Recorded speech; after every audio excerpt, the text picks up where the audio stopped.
नमस्कार साथियों, आज हम इस वीडियो लेक्चर में डिस्कस करने वाले हैं आधार पाठ्यक्रम यानी फाउंडेशन कोर्स योग एवं ध्यान, योग और ध्यान। यदि आप BA, BSc, BCom, BBA, BCA, बीएचएससी प्रथम वर्ष के विद्यार्थी हैं और यदि हम बात करें तो प्रथम वर्ष के विद्यार्थियों के लिए फाउंडेशन के टोटल 4 पेपर होंगे। उन 4 पेपर में से जो 4th नंबर का पेपर है योग और ध्यान, उसकी यूनिट जो सेकंड है श्वास अभ्यास और प्राणायाम, इसके आज हम एमसीक्यू देखेंगे। इस वीडियो लेक्चर में अब 100 एमसीक्यू को हम लोग सॉल्व करेंगे, तो लास्ट तक आप मेरे साथ बने रहिएगा और हम लोग यहाँ पर डिस्कस करने वाले 100 एमसीक्यू यूनिट नंबर सेकंड श्वास अभ्यास और प्राणायाम के according to new education policy, नई शिक्षा नीति के अनुसार। तब हम चलते हैं बहुविकल्पी प्रश्नों की तरफ, ऑब्जेक्टिव टाइप क्वेश्चन की तरफ। पहला प्रश्न आपको स्क्रीन पर दिखाई दे रहा है। आकाश मुद्रा में ऊपरी तालु को स्पर्श करने वाली जीभ शामिल होती है और यह मुद्रा के समान होती है, तो इसका नाम है नभो मुद्रा। तो नभो मुद्रा या आकाश मुद्रा में ऊपरी तालु को स्पर्श करने वाली जीभ शामिल होती है और यह मुद्रा के समान होती है। सेकंड क्वेश्चन आपको स्क्रीन पर दिखाई दे रहा है। निम्नलिखित में से कौन सी आध्यात्मिक मुद्रा नहीं है? तो उसमें आकाश मुद्रा जो है उसको आध्यात्मिक मुद्रा नहीं माना गया है। तो आध्यात्मिक मुद्रा कौन सी नहीं है? आकाश मुद्रा को आध्यात्मिक मुद्रा नहीं माना गया है। थर्ड क्वेश्चन है, योग अंजलि के हाथों के संकेतों में से एक संस्कृत शब्द में जिसका अर्थ है नमस्कार या अर्पण करना, उसको कौन सा कहते हैं? तो उसको कहा जाता है अंजलि मुद्रा या अंजलि मुद्रा भी बोल सकते हैं। तो योग अंजलि के हाथों के संकेतों में से एक संस्कृत शब्द जिसका अर्थ है नमस्कार या अर्पण करना, तो उसको उसके लिए वर्ड आता अंजलि। क्वेश्चन नंबर 4 है, संख्या में 24 है जो उच्चतम तपस्या के योगियों द्वारा किए जाते हैं, उनमें से कुछ सम्मुख, सपूत, द्विगुख, त्रिगुख, शकत एवं सीक्रांत है। उसको क्या कहा गया है? तो उन्हें धार्मिक मुद्राएं कहा गया है। क्वेश्चन नंबर 5 पे स्क्रीन पर आपको दिखाई दे रहा है, निम्नलिखित में से कौन सी उपचारात्मक मुद्रा नहीं है? तो यहाँ पर आपको दिखाई दे रही है नमस्कार मुद्रा जो है उपचारात्मक मुद्रा नहीं है।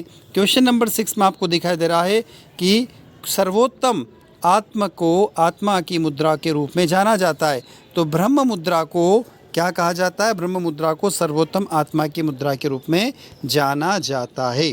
क्वेश्चन नंबर 7 आपको स्क्रीन पर दिखाई दे रहा। क्वेश्चन नंबर 7 कौन सा है? तो निम्नलिखित में से कौन सी मुद्रा मस्तिष्क के उस भाग से जुड़ी ऊर्जा एवं तांत्रिक मार्गों को जोड़ती है जो फेफड़ों को नियंत्रित करती है तथा पूरी सांस क्रिया को नियंत्रित करती है, तो उसका नाम क्या आ गया? ब्रह्म मुद्रा उसे कहा जाता है। क्वेश्चन नंबर 8 आपको स्क्रीन पर दिखाई दे रहा है। क्वेश्चन नंबर 8 है, आत्मविश्वास तथा बाधाएं। आत्मविश्वास तथा बाधाओं या किसी भी चीज़ को दूर करने की शक्ति लाने में सहायता करता है जो हमें पीछे रखती है, उसे क्या कहते हैं? उसे गणेश मुद्रा कहते हैं। क्वेश्चन नंबर 9, मातंगी मुद्रा क्या है? जो रिक्त स्थान दिया उसमें क्या आएगा? मातंगी मुद्रा परिवर्तन के बारे में है, यह हमारी आंतरिक प्रकाश से जोड़ता है। कौन सी मुद्रा? मातंगी मुद्रा। क्वेश्चन नंबर 10, गुदा की मांसपेशियों के बार बार संकुचन या शीतलन का अभ्यास क्या कहलाता है? तो गुदा जो रहती है, गुदा की मांसपेशियों का बार बार संकुचन या शीतलन जो होता है उसे अश्विनी मुद्रा के नाम से जाना जाता है।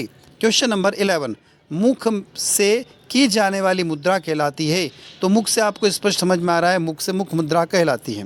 क्वेश्चन नंबर 12, जालंधर बंद को चीन लॉक के नाम से भी जाना जाता है। याद जरूर रखना आप लोगों को इन छोटे छोटे पॉइंट्स को। तो जालंधर बंद को क्या कहते हैं? उसको चीन लॉक के नाम से भी जाना जाता है।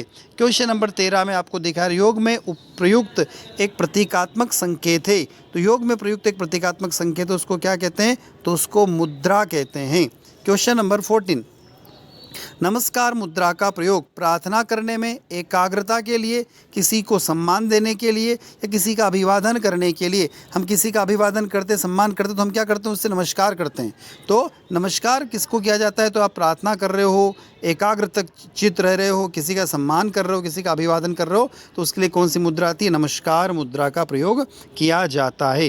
प्रश्न 15, अनामिका के शीर्ष को अंगूठे पर रखकर कौन सी मुद्रा संपन्न की जाती है? तो उसके लिए आंसर है पृथ्वी मुद्रा, अर्थ मुद्रा जिसे कहते हैं हम लोग। आप यहाँ पर हिंदी और इंग्लिश दोनों लैंग्वेज में बैक टू बैक देख रहे हैं क्वेश्चन को। क्वेश्चन नंबर 16 है, स्थल वस्ती क्रिया से संबंधित आसन कौन सा है? तो उसको बोलते पश्चिमोत्तासन। क्या कहलाता हो? पश्चिमोत्तासन। क्वेश्चन नंबर 17 आपको स्क्रीन पर दिखाई दे रहा, लाघव हठ योग साधना में लाघव हठ योग साधना के किस भाग का से संबंधित है? तो यह सीधी सी बात है, प्राणायाम से संबंधित है। क्वेश्चन नंबर 18, स्थिरता हठ योग साधना के किस भाग से संबंधित है? तो स्थिरता आसन से संबंधित है। क्वेश्चन नंबर 19, धैर्य हठ योग साधना के किस भाग से संबंधित है? तो धैर्य योग किससे संबंधित है? तो ये प्रत्याहार से संबंधित होता है। आगे चलते हैं क्वेश्चन नंबर 20। 20वां क्वेश्चन आपको स्क्रीन पर दिखाई दे रहा है, वस्ती क्रिया के द्वारा शरीर का शुद्धिकरण कहलाता है। तो उसको वस्ती क्रिया के द्वारा शरीर का शुद्धिकरण क्या कहलाता है? बहिशौच कहलाता है। 21वां प्रश्न दिखाई दे रहा है स्क्रीन, मोटापे से पीड़ित व्यक्ति में से कौन सी मुद्रा लाभदायक होती है? तो उसके लिए सूर्य मुद्रा सबसे ज़्यादा लाभदायक होती है। किस कुंभक के अभ्यास द्वारा त्रिधातु दोष दूर किए जा सकते हैं?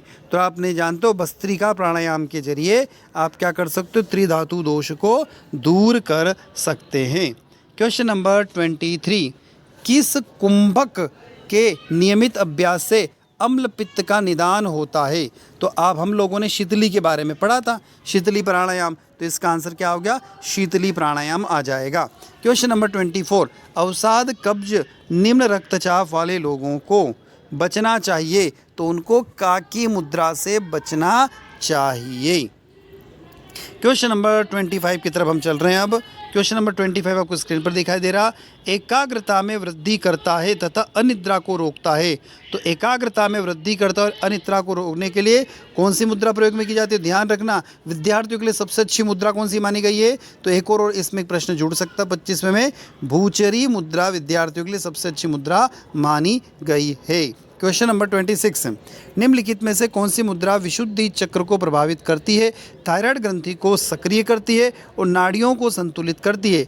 इसके बारे में हम पहले भी पढ़ चुके हैं। कौन सी मुद्रा है? आकाशीय मुद्रा उसे कहा जाता है। क्वेश्चन नंबर 27 की तरफ आगे हम, सहस्त्रार चक्र से ऊर्जा का मार्गदर्शन करता है, यह शांत करता है तथा विचारों में सुधार करता है। कौन सी मुद्रा कहलाती है? आकाशीय मुद्रा कहलाती है। क्वेश्चन नंबर 28 की तरफ आ गए हम लोग। अब निम्नलिखित में से कौन सी मुद्रा 7 द्वारों को बंद करने के लिए जानी जाती है? अच्छा प्रश्न है, षण्मुखी मुद्रा कहते हैं इसको। प्रश्न क्रमांक 29, रिक्त स्थान दिया हुआ, मुद्रा प्रत्याहार या इंद्रियों प्रत्याहार की स्थिति को प्रेरित करती है। तो क्या आंसर आ जाएगा? षण्मुखी मुद्रा। प्रश्न क्रमांक 30, निम्नलिखित में से कौन सी शक्तिशाली मुद्रा है जो शारीरिक एवं मानसिक स्वास्थ्य में वृद्धि करती है? तो शारीरिक और मानसिक स्वास्थ्य में वृद्धि करने के लिए कौन काम में आती है? यहाँ पर आंसर दिया हुआ है चिन्मय मुद्रा। प्रश्न क्रमांक 31, चिन्मय मुद्रा को किस नाम से जाना जाता है? तो जागरूकता का संकेत के नाम से किसको जाना जाता है? चिन्मय मुद्रा को जाना जाता है। प्रश्न क्रमांक 32, निम्नलिखित में से कौन सी मुद्रा चेतना के मानसिक संकेत के रूप में जानी जाती है? तो उसको चिन्ह मुद्रा या चिन्मय मुद्रा भी कह सकते हैं। प्रश्न क्रमांक 33, प्रश्न क्रमांक 33 है, हाथों का एक प्रतीकात्मक एवं कर्मकांडीय संकेत जिसका उपयोग आध्यात्मिक योग अभ्यास में मन एवं तंत्रिका तंत्र को शांत करने के लिए किया जाता है। तो आंसर आपको दिखाई दे रहा सी वाला ऑप्शन है, आदि मुद्रा। प्रश्न क्रमांक 34, 34, निम्नलिखित में से किस मुद्रा को जल की मुद्रा के रूप में जाना जाता है? तो सबसे बढ़िया आंसर है इसका, समझ में आ गया आपको, वरुण मुद्रा। प्रश्न क्रमांक 35, 35, निम्नलिखित में से कौन सी मुद्रा ऊष्मा के संकेत के रूप में जानी जाती है? तो उसको बोलते हैं लिंग मुद्रा, ऊष्मा के संकेत के रूप में जानी जाती है। प्रश्न क्रमांक 36, मुद्रा आपके शरीर के पाचन तत्वों को संतुलित करने के काम में आती है। तो अपान मुद्रा, ठीक है, अपान और प्राणायाम दो होती है, तो अपान मुद्रा यहाँ पर कही जाती है।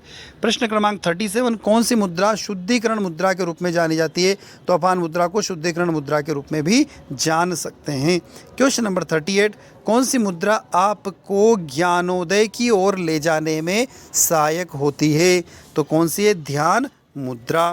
प्रश्न क्रमांक 39, कौन सी मुद्रा का अभ्यास केवल क्रॉस लेड अर्थात सुखासन, वज्रासन में या कमल मुद्रा में या यहाँ तक कि एक कुर्सी पर आराम से बैठकर किया जाता है, तो उसे कौन सी कहेंगे? जो हम योग करते ना वो थी योग मुद्रा। प्रश्न क्रमांक 14, क्वेश्चन नंबर 14, कौन सी मुद्रा शरीर के भीतर अत्यधिक ऊष्मा उत्पन्न करती है और सर्दी से लड़ने के लिए अत्यंत उपयोगी है? क्या कहलाएगी? लिंग मुद्रा कहलाती है। क्वेश्चन नंबर आगे चलते 41 की तरफ। यदि आप अपच या एसिडिटी से पीड़ित है तो कौन सी मुद्रा नहीं करना चाहिए? तो आप वहाँ पर वरुण मुद्रा, शून्य मुद्रा, लिंग मुद्रा सब कर सकते हैं, पर आपको अग्नि मुद्रा नहीं करना चाहिए। क्वेश्चन नंबर 42, कौन सी मुद्रा या आकाश मुद्रा में ऊपरी तालु को स्पर्श करने वाली जीभ शामिल होती है और यह मुद्रा के समान है, तो उसको क्या बोलेंगे? नभो मुद्रा कहेंगे। ये क्वेश्चन रिपीट हो गया है 42 वाला। क्वेश्चन नंबर 43, उदर प्रदेश अंग की क्रियाओं में निम्नलिखित में से कौन सा आसन सम्मिलित नहीं होता है? तो उसको क्या बोलते हैं? नौकासन कह सकते हैं अपन। कौन सा शामिल नहीं होता है इसमें? नौकासन शामिल नहीं होता है। आगे चलते हम लोग, तो आपको इसका आंसर समझ में आ गया होगा। क्वेश्चन नंबर 43, क्वेश्चन नंबर 43 का आंसर है नौकासन। 44, अनुलोम विलोम प्राणायाम में संतुलित लाता है। यह हमारे विचार करने की शक्ति और भावनाओं के में समन्वय उत्पन्न करता है। तो किसके? मस्तिष्क के दोनों गोलार्ध में ये समन्वय उत्पन्न करता है। क्वेश्चन नंबर 45, प्राणायाम में जब हम गहरी सांस अंदर लेते हैं और शुद्ध वायु हमारे रक्त के दूषित पदार्थों को बाहर निकाल देती है, तो शुद्ध रक्त में जाकर उन्हें पोषण प्रदान करती है। तो शरीर के सभी अंगों को ये पोषण प्रदान करती है, धमनियों को, शिराओं को, अमाशय को, यानी सभी को। क्वेश्चन नंबर 46, थोरेसिक श्वास छाती से श्वास लेने की क्रिया है? तो बिल्कुल, थोरेसिक श्वास छाती से सांस लेने की क्रिया कहलाती है। अनुकूल श्वास दोनों का संयोग है, तो अनुकूल श्वास वक्ष और उदर दोनों का संयोग है। क्वेश्चन नंबर 48 स्क्रीन पर आपको दिखाई दे रहा है, यौगिक श्वसन का प्रयोग किया जाता है, तो उदर श्वसन में, वक्ष श्वसन में, अक्षक श्वसन तीनों में किया जाता है। क्वेश्चन नंबर 49, किस श्वसन में पूरा ध्यान वक्ष पिंजर पर केंद्रित करना चाहिए? तो उसको बोलते वक्ष श्वसन कहते हैं। क्वेश्चन नंबर 50, उद्रासन का लाभ है, तो उद्रासन का क्या लाभ है? ये मेरुदंड से संबंधित रोगों के लिए अति लाभकारी है और शीतलीकरण के लिए भी उपयुक्त होता है। यानी अ और ब दोनों में ये काम में आता है। इसका आंसर अ ब दोनों हो जाते हैं। क्वेश्चन नंबर 51, योगासन के कौन कर सकता है? तो योगासन को कौन कर सकता है? तो 51 वाला है। योगासन अमीर, गरीब, बूढ़े, जवान, सबल, जन बथल, स्त्री पुरुष सभी कर सकते हैं। 52, किस आसन में सभी आसनों का सार छिपा है? तो इस सूर्य नमस्कार में सभी आसनों का सार छिपा रहता है, ध्यान रखना, आंसर याद रखना है इसका। क्वेश्चन नंबर 53, निम्नलिखित में से त्रिकोणासन का लाभ क्या है? तो पीठ दर्द से मुक्ति मिलती है, पाचन की क्रिया ठीक होती है, पैरों को सुदृढ़ करती है, यानी कि सभी इसके आंसर हैं। निम्नलिखित में से सर्वाइकल जो डिसीज़ होती है वो उस कौन से आसन के द्वारा सही हो सकती है? तो भुजंगासन, उष्टासन और वज्रासन तीनों के द्वारा सही हो सकती है। लंबर स्पेंडिलाइटिस का यौगिक उपचार है, तो इसका ध्यान सबसे यौगिक उपचार है। क्वेश्चन नंबर 56 में दिया हुआ है, आर्थराइटिस के यौगिक उपचार में धोती, नेति तथा वास्ती सभी उपयुक्त है, तो बिल्कुल सभी उपयुक्त इसके अंदर होती हैं। बवासीर के यौगिक उपचार में निम्नलिखित में से किसे सम्मिलित नहीं किया गया है? तो बवासीर जो पीड़ित रहता है व्यक्ति, उसको शीतली प्राणायाम नहीं करना चाहिए। पतंजलि योग सूत्र के अनुसार चेतना का स्वरूप क्या है? तो क्रियात्मक चेतना उसका स्वरूप है। क्वेश्चन नंबर 59, मंडूक्य उपनिषद में चेतना के कौन से स्वरूप की चर्चा की गई है? तो वहाँ पर जागृति की, स्वप्न की और सुषुप्ति की चर्चा की गई है। प्रश्न क्रमांक 60, किस प्रकार के प्राणायाम विधि से पिंगल क्रियाशील होती है? तो सूर्य भेदन प्राणायाम से क्या होती है? पिंगल क्रियाशील होती है। प्रश्न क्रमांक 61, कौन से बंध में कंठ के 7 पथों का बल लगाया जाता है? तो जालांधर बल में क्या होता है? जालांधर बंध में 7 पथों का बल लगाया जाता है। प्रश्न क्रमांक 62, कौन से बंध कुंडलिनी शक्ति के प्रबोधन के लिए उपयोगी है? तो इसका आंसर है उड्डयन बंध। 63 क्वेश्चन है, सूर्यवेदी प्राणायाम बनता है तो उष्मा बनाती है। सूर्यवेदी प्राणायाम क्या होती है? उष्मा का निर्माण होता है। हमने एक अच्छा सा थ्योरेटिकल में भी पढ़ा था इससे पहले वाले वीडियो लेक्चर में। पूरक, कुंभक एवं रेचक के मध्य का अनुपात कितना है? तो 1:4:2। ये आपको याद रखना अति आवश्यक है। क्वेश्चन नंबर 65, योग सूत्र में कितने प्रकार के प्राणायाम की व्याख्या की गई है? तो योग सूत्र में 5 प्रकार के प्राणायाम की व्याख्या की गई है। प्राणायाम के 3 वर्गीकरण क्या है? तो हमें अच्छे से जानते हैं, पूरक, कुंभक और रेचक। क्वेश्चन नंबर 67, प्राणायाम की गति कम करता है तो श्वास लेना और श्वास छोड़ना है। प्राणायाम श्वास लेना और श्वास छोड़ने की गति को कम करता है। कपालभाति करते समय किस रोग में सावधानी बरतनी चाहिए? यदि आपको कब्ज है तो कपालभाति करते समय सावधानी बरतनी चाहिए। क्वेश्चन नंबर 69, प्राणायाम तकनीक में प्रथम चरण कौन सा है? तो हम लोगों ने पढ़ा पूरक प्रथम चरण इसका होता है। क्वेश्चन नंबर 70, रेचक का क्या अर्थ है? तो रेचक का अर्थ होता है श्वास को छोड़ना। 71, प्राणायाम के 4 पहलू कौन कौन से हैं? तो ध्यान रखना 4 पहलू बड़े अच्छे याद रखना, पूरक, कुंभक, रेचक एवं शून्यक। कौन कौन से? पूरक, कुंभक, रेचक एवं शून्यक।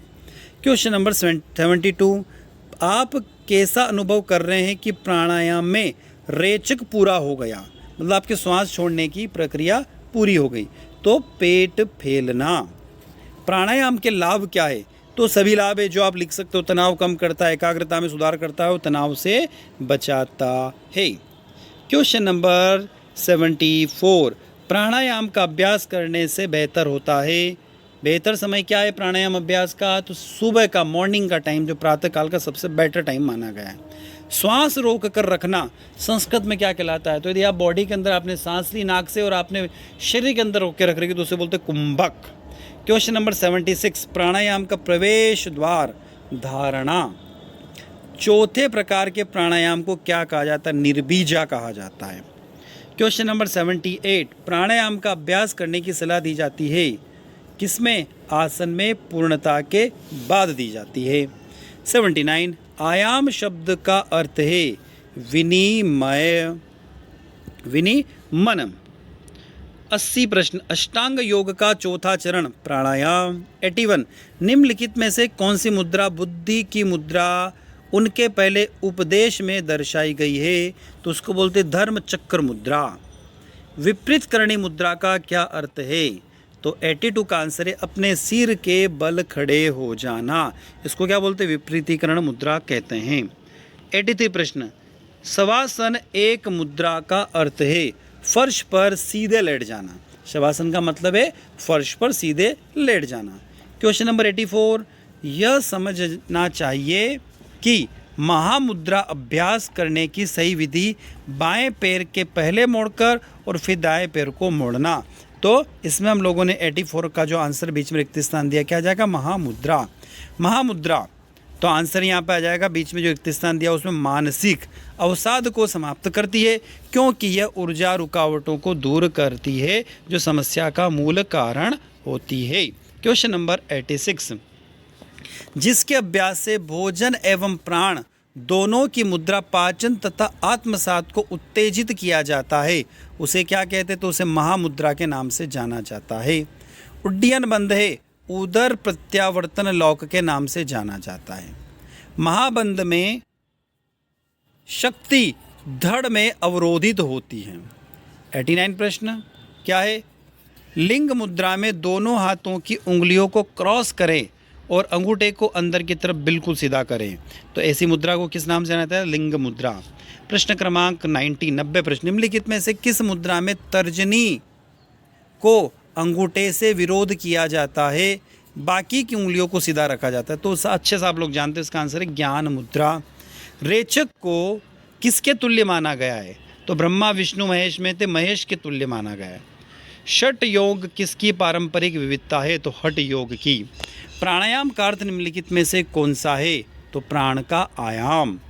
93 प्रश्न है, हठ रत्नावली में कितने कुंभकों का वर्णन किया गया है? तो 9 कुंभकों का वर्णन किया गया है। क्वेश्चन नंबर 94, प्रारंभ में योगासन की मुद्रा कितने समय तक रुकना चाहिए? तो लगभग 30 से 40 सेकंड तक रुकना चाहिए। 95 क्वेश्चन है, षड शुद्धि का आवश्यक तत्व है? शोधनम, लाघवम और स्थैर्यम। आसन की सिद्धि होने पर सांस प्रश्वास का जो गति विच्छेद किया जाता है, अर्थात जो उदया भाव है, उसे क्या कहते हैं? तो प्राणायाम कहते हैं। उदर, जब उदर की पेशियां बाईं ओर चले उस क्रिया को क्या कहते हैं? तो वाम नोली कहते हैं। जब उदर की पेशियां दाईं ओर चले तो उसे दक्षिण नोली कहते हैं। पूरक को किसके तुल्य माना गया है? तो ब्रह्मा के तुल्य माना गया है। 99 प्रश्न है, कुंभक को किसके तुल्य माना गया है? तो अभी अपन ने ऊपर पढ़ लिया था। और यहाँ पर 100वां क्वेश्चन है, किस प्राणायाम में जीवा को लंबा खींचना चाहिए? तो खेचरी प्राणायाम में उसको लंबा खींचना चाहिए। तो ये टोटल हमारे 100 यहाँ पर क्वेश्चन हो जाते हैं यूनिट नंबर 2 के। तो आई होप आप लोगों ने इन क्वेश्चन को सभी को समझा होगा और याद भी कर लिया होगा। याद नहीं किया तो एक बार उस वीडियो को रिवाइज़ करिएगा और याद करिएगा। आई होप इसमें से क्वेश्चन एग्ज़ाम में आ जाएंगे। तो ये वीडियो आप लोगों को कैसा लगा? वीडियो अच्छा लगता है तो लाइक करें और कमेंट बॉक्स में कमेंट करके हमें बताएं कि क्या इसका 3rd पार्ट हमें लेकर आना चाहिए या नहीं। और साथ में यदि आप चैनल पर नए हैं तो सब्सक्राइब करना ना भूलें और अपने दोस्तों तक इस वीडियो को अवश्य शेयर करें। धन्यवाद साथियों।